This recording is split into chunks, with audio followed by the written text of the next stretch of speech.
ಹಾಗೂ ಈ ಶಿಖಂಡಿ ಸಿನಿಮಾ ಮಾಡೋಕ್ಕೆ ಮುಂಚೆ ಫಸ್ಟ್ ಮಾರಕಾಸುರ ಮಾಡಿದೆ. ನೆಕ್ಸ್ಟ್ ಏನು ಮಾಡಬೇಕು ಅಂತಂದಾಗ ಮಹಾಭಾರತದ ಬಗ್ಗೆ, ಭಗವದ್ಗೀತೆ, ರಾಮಾಯಣ ಅದೆಲ್ಲ ಸ್ಟಡಿ ಮಾಡ್ತಾ ಇದೆ.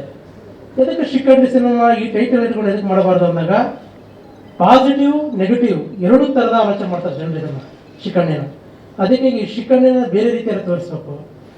ಹಾಗಂತೇಳಿ ಮಹಾಭಾರತದಲ್ಲಿ ಒಂದು ಪಾತ್ರ ಶಿಖಂಡಿ, ಆ ಶಿಖಂಡಿ ಒಂದು ಟೈಟಲ್ ತಗೊಂಡು ದೈವಿಕವಾಗಿ ಹೇಳ್ಬೇಕಂತೇಳಿ ಬಂದಿರೋದು. ಈ ಶಿಖಂಡಿ ಒಂದು ಫಸ್ಟು ಶಿಖಂಡಿಯಾಗಿ ಮತ್ತು ಶಿವನ ಅರ್ಧಾಂಗಿಯಾಗಿ ಮತ್ತು ಎಲ್ಲವನ್ನ ರೂಪದಲ್ಲಿ ಜೋಗತಿಯಲ್ಲಿ ಲೋಕ ಕಲ್ಯಾಣಗೋಸ್ಕರ ಈ ಶಿಖಂಡಿಯ ರೂಪನ ನಾನು ಹೇಳ್ಕೊಟ್ಟಿರೋದು.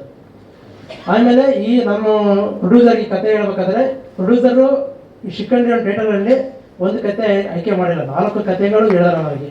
4 ಕತೆ ಶಿಖಂಡಿ ಅನ್ನೋ ಟೈಟಲ್ 4 ಕತೆಗಳಲ್ಲಿ ಈ ಕತೆ ಆಯ್ಕೆ ಮಾಡಿರೋದು ಅವರು.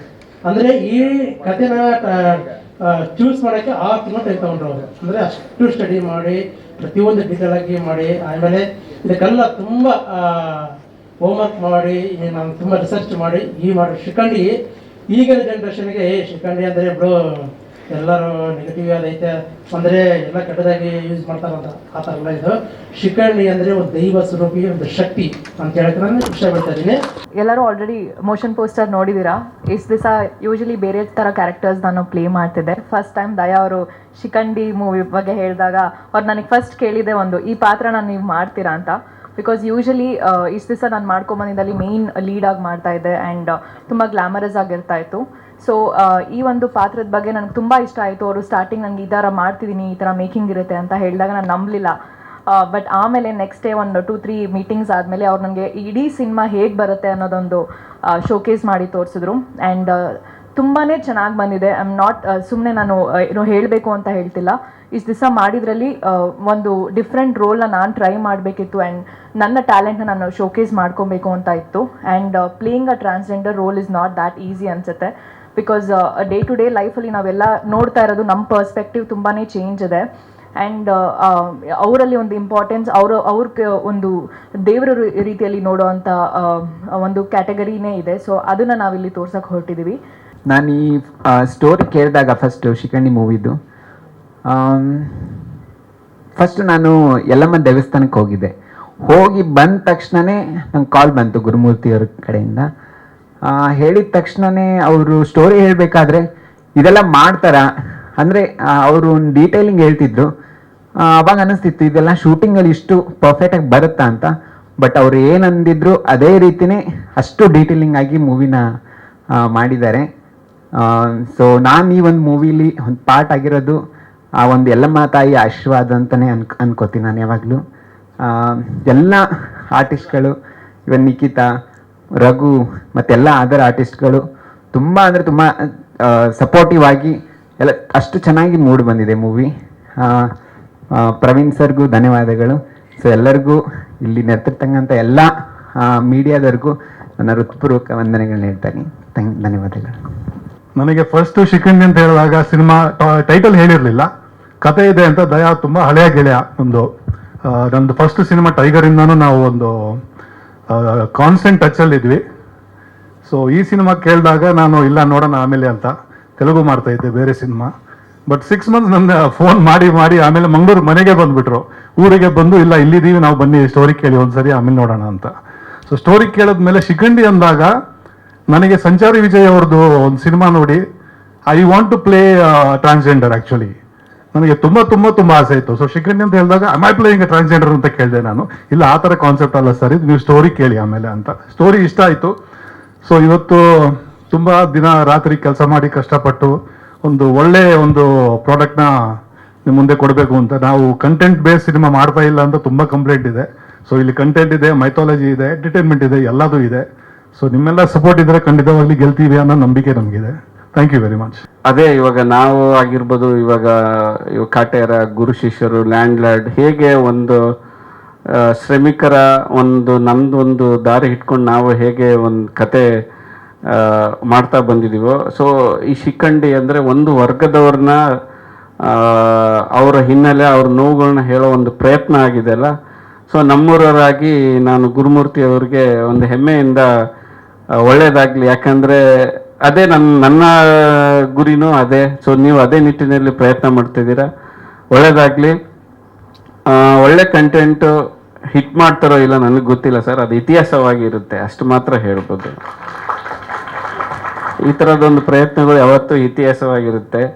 ಎಲ್ಲ ಸಿನಿಮಾ ಹೋಗುತ್ತೆ ಬರುತ್ತೆ, ಅದೆಲ್ಲ ಎಂತೆಂಥ ದೊಡ್ಡ ಸಿನಿಮಾಗಳು ಹೋಗುತ್ತೆ ಬರುತ್ತೆ, ಬಟ್ ಒಂದೊಂದು ಸಿನಿಮಾಗಳು ಇತಿಹಾಸಕ್ಕೆ ನಿಲ್ಲುತ್ತೆ, ಈ ಪ್ರಯತ್ನಗಳು ನಿಲ್ಲುತ್ತೆ. ಅದು ನನ್ನ ಅನುಭವ. ಸೊ ಒಳ್ಳೆ ಪ್ರಯತ್ನ ಮಾಡಿದ್ದೀರಾ, ಥ್ಯಾಂಕ್ ಯು. ಆಮೇಲೆ ನನಗೆ ಫಸ್ಟ್ ಟೈಮ್ ಎಲ್ಲರಿಗೂ ಅನಿಸ್ತು, ನನಗೂ ಫಸ್ಟ್ ಟೈಮ್ ಶಿಖಂಡಿ ಅಂತ ಹೆಸರು ಕೇಳಿದಾಗ ನಿಜ ಹೇಳ್ಬೇಕು ನನಗೂ ಭಯ ಆಗಿತ್ತು, ಒಂದು ಹಿಂಜರ್ಗೆ ಇತ್ತು. ಯಾಕಂದ್ರೆ ಈ ಶಿಖಂಡಿ ಅನ್ನೋ ಹೆಸರು ಕೇಳಬಾರ್ದು. ಮಹಾಭಾರತದಲ್ಲಿ 10 ದಿನ ಕಾಲ ಭೀಷ್ಮ ಪಿತಾಮಹನ ಯಾರನ್ನೂ ಸೋಲ್ಸಕ್ಕಾಗ್ತಿರ್ಲಿಲ್ಲ, ಅಷ್ಟು ಬಲಿಷ್ಠ ವ್ಯಕ್ತಿ ಅವರು ಭೀಷ್ಮ. ಅಂತ ವ್ಯಕ್ತಿನ ಸೋಲ್ಸಕ್ ಶಿಖಂಡಿ ಅಂತ ಬರ್ತಾರೆ. ಅಷ್ಟು ಪವರ್ಫುಲ್ ಕ್ಯಾರೆಕ್ಟರ್ನ ಇಟ್ಕೊಂಡು ನಾವು ಟೈಟಲ್ ಆಗಿ ಇಟ್ಕೊಂಡು ಮಾಡ್ತಾ ಇದೀವಿ. ನಾಳೆ ದಿವಸ ಅದಕ್ಕೇನಾರ ಹೆಚ್ಚು ಕಮ್ಮಿ ಅಥವಾ ನಾವು ತೆಗಿಬೇಕಾದ್ರೆ ಸೆನ್ಸಿಟಿವ್ ಟಾಪಿಕ್ ನಾವೇನಾರು ಮಾಡಿದೆ, ಅಥವಾ ನಾನು ನಾಯಕನಾಗಿ ಮಾಡ್ತೀನಿ, ನಾನು ಪ್ರಮುಖ ಪಾತ್ರವಾಗಿ ಮಾಡ್ತಾ ಇದ್ದೀನಿ, ನನ್ನಿಂದ ಏನಾರ ನ್ಯಾಯ ಒದಗಿಸಕ್ ಆಗಿಲ್ಲ ಅಂದ್ರೆ ಅಂತ ನಂಗೆ ತುಂಬಾ ಭಯ ಆಯ್ತು. ಬಟ್ ಆಗ ಗುರುಮೂರ್ತಿ ಸರ್ ಕತೆ ಹೇಳಿದಾಗ ಒಂದು ನಂಬಿಕೆ ಬಂತು. ಎಲ್ಲರೂ ಕತೆ ಹೇಳ್ತಾರೆ, ಬಟ್ ಅದ ಸ್ಕ್ರೀನ್ ಮೇಲೆ ಎಕ್ಸಿಕ್ಯೂಟ್ ಮಾಡ್ಬೇಕು ತುಂಬಾ ಜನ ಫೇಲ್ ಆಗ್ತಾರೆ. But Gurumurthy sir actual sir screen ಮೇಲೆ ನಮ್ಗೆ ಏನ್ ಕತೆ ಹೇಳಿದ್ರು ಅದಕ್ಕಿಂತ 100 ಪಟ್ಟು ಹೆಚ್ಚಾಗಿ ಸಾಕಾರ ತಗೊಟ್ಟಿದ್ದೀರಾ. Thank you so much sir, thank you thank you. So ಈ ಸಿನಿಮಾದಲ್ಲಿ ನಾನು ಲೀಡಾಗಿ ಆ್ಯಕ್ಟ್ ಮಾಡ್ತಿದ್ದೇನೆ. ಸೊ ಇದು ನನ್ನ ಮೊದಲನೇ ಸಿನಿಮಾ, ಹಾಗೆ ನನ್ನ ಮೊದಲನೇ ಪ್ರೆಸ್ ಮೀಟ್ ಕೂಡ. ಸೊ ಫಸ್ಟ್ ಆಫ್ ಆಲ್ ನನಗೆ ತುಂಬಾ ಖುಷಿ ಆಗ್ತಿದೆ ನಿಮ್ಮನ್ನೆಲ್ಲ ನೋಡಿ, because it's the first time, ನಂದಿದು first time. So thank you so much ಎಲ್ರಿಗೂ, ಮಾಧ್ಯಮದವರಿಗೆ. ನೀವೆಲ್ಲರೂ ಇಲ್ಲಿ ಬಂದು ನಮಗೆ ಸಪೋರ್ಟ್ ಮಾಡ್ತಿದ್ದೀರಾ. So and also I would like to thank Pola Praveen sir, ನಮ್ಮ ಪ್ರೊಡ್ಯೂಸರ್, ಹಾಗೂ ma'am. Thank you so much for this opportunity. New ಕಮರ್ಸ್ನವ್ರಿಗೆ ಅಪೋರ್ಚುನಿಟಿ ಕೊಡ್ತಿದ್ದಾರೆ. So thank you so much. ಹಾಗೇನೆ ನಮ್ಮ director Gurumurthy sir, Daya sir and all the team members, everyone, thank you ಎಲ್ರಿಗೂ ನನಗೆ opportunity ಕೊಟ್ಟಿದ್ದಕ್ಕೆ. ಹಾಗೆ I think you have already seen ನಮ್ಮ motion poster. ನಿಮ್ಮೆಲ್ರಿಗೂ ಇಷ್ಟ ಆಗಿದೆ ಅಂತ ನಾನು ಅನ್ಕೊಂಡಿದ್ದೇನೆ. ಸೊ ಇವತ್ತು ಹೇಗೆ ನೀವು ನಮಗೆ ಸಪೋರ್ಟ್ ಮಾಡಿದ್ದೀರಾ, ಅದೇ ರೀತಿ ಇನ್ನು ಮುಂದೆ ಎಲ್ಲ ಕಾರ್ಯಕ್ರಮಕ್ಕೂ, ಎಲ್ಲ ಇವೆಂಟ್ಸ್ಗಳಿಗೂ, ನಮ್ಮ ರಿಲೀಸಿಗೂ ಎಲ್ಲದಕ್ಕೂ ಹೀಗೇನೆ ಸಪೋರ್ಟ್ ಮಾಡಿ ಅಂತ ನಾನು ಕೇಳ್ಕೊಳ್ತೀನಿ. Thank you so much. Thank you. Role so ನಾನು ಈ ಸಿನಿಮಾದಲ್ಲಿ ಸಂಗೀತ ಅನ್ನೋ ಕ್ಯಾರೆಕ್ಟರ್ ಮಾಡ್ತಿದ್ದೇನೆ. So Sangeetha is a doctor. So ಅವರಿಗೆ ಒಂದು ಹಾಸ್ಪಿಟಲ್ ಕಟ್ಟಬೇಕಂತ ಒಂದು ಕನಸಿರುತ್ತೆ. ಸೊ ಹಾಸ್ಪಿಟಲ್ ಕಟ್ಟಬೇಕಾಗಿರೋ ಪ್ರಾಸೆಸ್ಸಲ್ಲಿ ಏನೆಲ್ಲ ಪ್ರಾಬ್ಲಮ್ಸ್ ಬರುತ್ತೆ ಅಂತ ಈ ಸಿನಿಮಾದಲ್ಲಿ ನಾವು ತೋರಿಸ್ತೇವೆ. So this is my role. Thank you. ಮೊದಲನೇದಾಗಿ ರಾಮನ್ ಕೊಪ್ಪ ಸರ್ ಮಾತಾಡ್ತಾರೆ. ಸೀನಿಯರು ಅಲ್ವಾ, ಎಲ್ಲ ಮಂಗಳಮುಖಿಯರ ಆಶೀರ್ವಾದವನ್ನು ಬೇಡ್ತಾ ಮಾತು ಪ್ರಾರಂಭ ಮಾಡ್ತೀನಿ. ಯಾವತ್ತು ಪ್ರೆಸ್ ಮೀಟಲ್ಲಿ ಲಾಸ್ಟಿಗೆ ಮಾತಾಡಬಾರ್ದಂತೆ, ಹಾಗಾಗಿ ಧನ್ಯವಾದ. Thank you. ಟೈಮ್ ಆಗೋಗಿದೆ, ಬೈತಾ ಇದ್ದಾರೆ ನೋಡಿ, ಮಾತಾಡ್ಬೋದು. ಮೇಡಮ್, ಸರ್ ಹೆಸರು ಜಗದೀಶ್ ಹಂಪಿ ಅಲ್ಲ, ಜಡೇಶ್ ಅಂತ. ಸರ್ ನೀವೇ ಹೇಳ್ತೀರಾ ಅಂದ್ಕೊಂಡೆ, ನನಗೆ ಏನು ತಪ್ಪು ಹೇಳ್ತಿದ್ದಾರೆ ಅಂತ ಅನಿಸ್ತಾ ಇತ್ತು. ನಿಮ್ಮ ಹೆಸರು ದೊಡ್ಡ ಮಟ್ಟದಲ್ಲಿದೆ ಸರ್, ಅದಕ್ಕೆ ಆ ಜಡೇಶ್ ಅಂತ ಕೇಳೋಕ್ಕೆ ಖುಷಿ. ಹಾಗಾಗಿ ಅವ್ರು ಜಗದೀಶ್ ಅಂದಾಗೆಲ್ಲ ಬೇಜಾರಾಗೋದು. ಅವರ ಮುಂದಿನ ಚಿತ್ರದಲ್ಲಿ ನೀವಿದ್ದೀರಾ.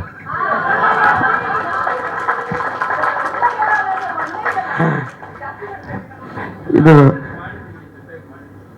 ಸರ್ ಜಡ್ಲಮಣ್ಣಲ್ಲಿ ನಾನು ಆ್ಯಕ್ಟ್ ಮಾಡಿದ್ದೀನಿ ಸರ್. ನೆಕ್ಸ್ಟ್ ಒಂಚೂರು ಸರ್ ಕಿನ್ನಡ ಸರ್ ಒಂಚೂರು ಹೇಳಿ ಸರ್. ಇಲ್ಲ, ಕೊಡ್ತಾರೆ ಖಂಡಿತ. ಪ್ರತಿಭೆ ಇದ್ದರೆ ಅವ್ರ ಪ್ರತಿಭೆಗೆ ಅವಕಾಶ ಅವ್ರ ಸಿನಿಮಾದಲ್ಲಿ. ನೋಡ್ತಾ ಇದ್ದಾರೆ, ನೋಡೋಣ ಇವನು ಎಷ್ಟು ಮಟ್ಟಿಗೆ ನಿಲ್ತಾನೆ ಆಗ್ತಾನೆ ಅಂತ ಕಾಯ್ತಾ ಇದ್ದಾರೆ. ನಿಂತೇ ಇದ್ದೀವಿ. ನಾನು ಮುಖ್ಯವಾಗಿ ಈ ಸಿನಿಮಾದ ಬಗ್ಗೆ ಹೇಳೋದಾದರೆ, ನನಗೆ ತುಂಬ ಇನ್ಸ್ಪೈರಿಂಗ್ ಅನಿಸಿದ್ದು ಟೈಟ್ಲು ನಿಮ್ಗೆಲ್ಲರಿಗೂ ಖುಷಿ ಕೊಟ್ಟಿದೆ. ಜೊತೆಗೆ sir Gurumurthy sir, you are inspiring to many of the industry artist, ಜೊತೆಗೆ ಡೈರೆಕ್ಟ್ರು. ಸರ್ ನಿಮ್ಮ ವ್ಯಕ್ತಿತ್ವನೇ ತುಂಬ ಜನಕ್ಕೆ ಮಾದರಿ, ಅದರಲ್ಲೂ ನನಗೆ. ನಾನು ಯಾಕೆ ಹೇಳ್ತಿದ್ದೀನಿ ಅಂದರೆ, ಒಂದು ಅರ್ಧ ಗಂಟೆ ಗುರುಮೂರ್ತಿ ಸರ್ ಜೊತೆ ಕಳೀರಿ ನೀವು, ಎಂಥ ಡಿಪ್ರೆಷನಲ್ಲಿರೋನು ಕೂಡ ಆಚೆ ಬರ್ತಾನೆ. ಮಾಡಬೇಕು ಗುರು, ಇಂಡಸ್ಟ್ರಿ ಹಾಗಾಗ್ತಿದೆ, ಹೀಗಾಗ್ತಿದೆ, ಜನ ಬರ್ತಿಲ್ಲ, ಸಾಧನೆ ಮಾಡಬೇಕು ಅನ್ನೋದನ್ನು ತೋರಿಸಿದ್ದಾರೆ ಶಿಖಂಡಿಲಿ. ಅವ್ರ ಹತ್ರ ನೋವು ಅನ್ನೋದೇ ಇಲ್ಲ ಸರ್.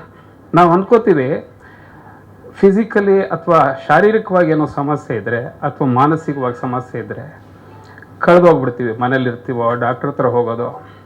ಅವರು ಒಂದು ದಿನ ಕೂಡ ಅವ್ರ ನೋವನ್ನು ಹೇಳ್ಕೊಂಡಿಲ್ಲ, ಅವ್ರ ಅಂಗವಿಕಲತೆಯನ್ನು ಹೈಲೈಟ್ ಮಾಡಿಲ್ಲ. ಅದರಿಂದ ಅವರು ಜನರ ಸಪೋರ್ಟ್ನ ಕೇಳಿಲ್ಲ. ಕೆಲಸ ಮಾಡ್ತಿದ್ದಾರೆ ಅದಕ್ಕೆ ಸಂಬಂಧಪಟ್ಟ ಹಾಗೆ. ನಾನೊಬ್ಬ ನಿರ್ದೇಶಕನಾಗಬೇಕು. ಆ ನಿಟ್ಟಿನಲ್ಲಿ ನೀವು ನನ್ನ ಜೀವನದಲ್ಲಿ ಒಬ್ಬ ಮಾದರಿಯಾಗಿ ನಿಲ್ತೀರಿ ಸರ್. ನನಗೆ, ಬೇರೆಯವ್ರಿಗೆ ಗೊತ್ತಿಲ್ಲ. ಹಾಗಾಗಿ ಅಂಥ ವ್ಯಕ್ತಿನ ನೀವು ಸಪೋರ್ಟ್ ಮಾಡಿರೋದಕ್ಕೆ ತುಂಬ ಖುಷಿ ಇದೆ ಸರ್. ಪ್ರವೀಣ್ ಕುಮಾರ್ ಸರ್, ಇನ್ನು ಮಿಕ್ಕಿದವರೆಲ್ಲ, ಸಂಜಯ್ ಸರ್ ಎಲ್ಲರೂ ಮಾತಾಡಿದ್ದಾರೆ. ಈ ಸಿನಿಮಾದ ಬಗ್ಗೆ ತುಂಬ ಮಾತಾಡ್ತಾ ಹೋದರೆ ಎಳ್ದಂಗೆ ಆಗುತ್ತೆ. ನಾನು ಇದರಲ್ಲೊಂದು MD ಪಾತ್ರ ಮಾಡಿದ್ದೀನಿ. ಸಾಧಾರಣವಾಗಿ ನನಗೆ ಸಿಗುವಂಥದ್ದೇ ಬ್ಲೇಸರ್ ಇರುತ್ತೆ, ಫಾರ್ಮಲ್ ಶರ್ಟು ಪ್ಯಾಂಟು. ಈಗ ಒಂಚೂರು ಪಂಚೆಗೆ ಚಡ್ಡಿಗೆ ಬಂದಿದ್ದೀನಿ. ಕೆಲವು ಸಿನಿಮಾದಲ್ಲಿ ಒಂಚೂರು ಬದಲಾಗ್ತಾ ಇದೆ. ಆ ನಿಟ್ಟಿನಲ್ಲಿ ನನ್ನ ಪಾತ್ರ ನನಗೆ ತುಂಬ ಖುಷಿ ಕೊಟ್ಟಿದೆ. ಅದರಲ್ಲೂ ದಯಾ ಸರ್, ನಿಮ್ಮ ಜೊತೆ ಕಳೆಯುವಂಥ ಪ್ರತಿಯೊಂದು ಕ್ಷಣ, ಒಬ್ಬ ಕಲಾವಿದನನ್ನು ಆರಾಮಾಗಿ ಇಡಬೇಕು ಸೆಟ್ಟಲ್ಲಿ ಅಂದರೆ ದಯಾ ಇರಬೇಕು. ಅಷ್ಟು ಈಸಿ ಮಾಡಿಬಿಡ್ತಾರೆ. ಪರ್ಫಾರ್ಮೆನ್ಸ್ನ ಹಿಡಿದು ನಾವು ತಪ್ಪೇ ಮಾಡಿರಲಿ ಚಪ್ಪಾಳೆ ಹೊಡಿತಾ ಇರ್ತಾರೆ, ಆಮೇಲೆ ಅದನ್ನು ಒನ್ ಮೋರ್ ಅಂತ ಕೇಳೋದು, ಇನ್ನೊಂದು, ಆ ಥರ ಒಂದು ಸಪೋರ್ಟ್ ಬೇಕು ಸರ್. ಖಂಡಿತ ನೀವು ಎತ್ತರಕ್ಕೆ ಬೆಳೀರಿ ಸರ್. ಮಿಕ್ಕಂತೆ ಸುಮಾರು ಜನದ ಹೆಸರು ಬಿಟ್ಟು ಹೋಗಿರ್ಬೋದು. ಎಲ್ಲರಿಗೂ ಧನ್ಯವಾದಗಳನ್ನ ಹೇಳ್ತೀನಿ. ಸಮಯ ಆಗಿದೆ. Thank you. ಭಾಳ ಸೊಗಸಾಗಿ ಮಾತಾಡ್ಬಿಟ್ಟು ನಂಗೆ ಭಯ ಆಗ್ತಿದೆ. ಈಗ ಏನು ನಾನು ಬರೀ ನನ್ನ ಕ್ಯಾರೆಕ್ಟರ್ ಬಗ್ಗೆ ಹೇಳಿ ಮುಗಿಸ್ಬಿಡ್ತೀನಿ ನಾನು. ಬಟ್ ಎಲ್ಲರಿಗೂ ನಮಸ್ಕಾರ ಸರ್. ಅತಿಥಿಗಳಿಗೆ ನಮಸ್ಕಾರ. ಮುಖ್ಯವಾಗಿ ಪ್ರಬುದ್ಧ ಬರಹಗಾರ, ನಿರ್ದೇಶಕ,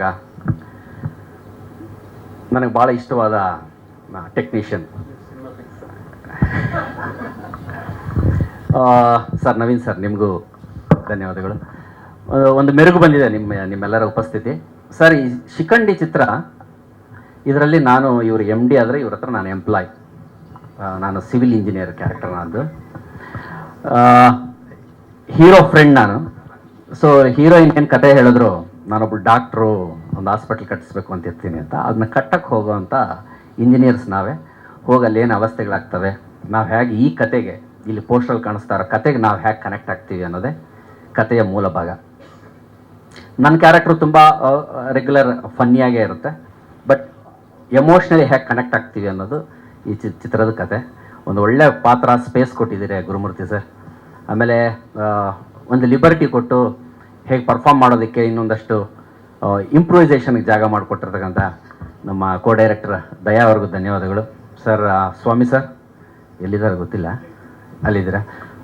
ನನ್ನನ್ನು ನನ್ನ ಕಲರಲ್ಲೇ ತೋರಿಸಿದ್ದೀರಿ, ಭಾಳ ಧನ್ಯವಾದಗಳು ಸರ್.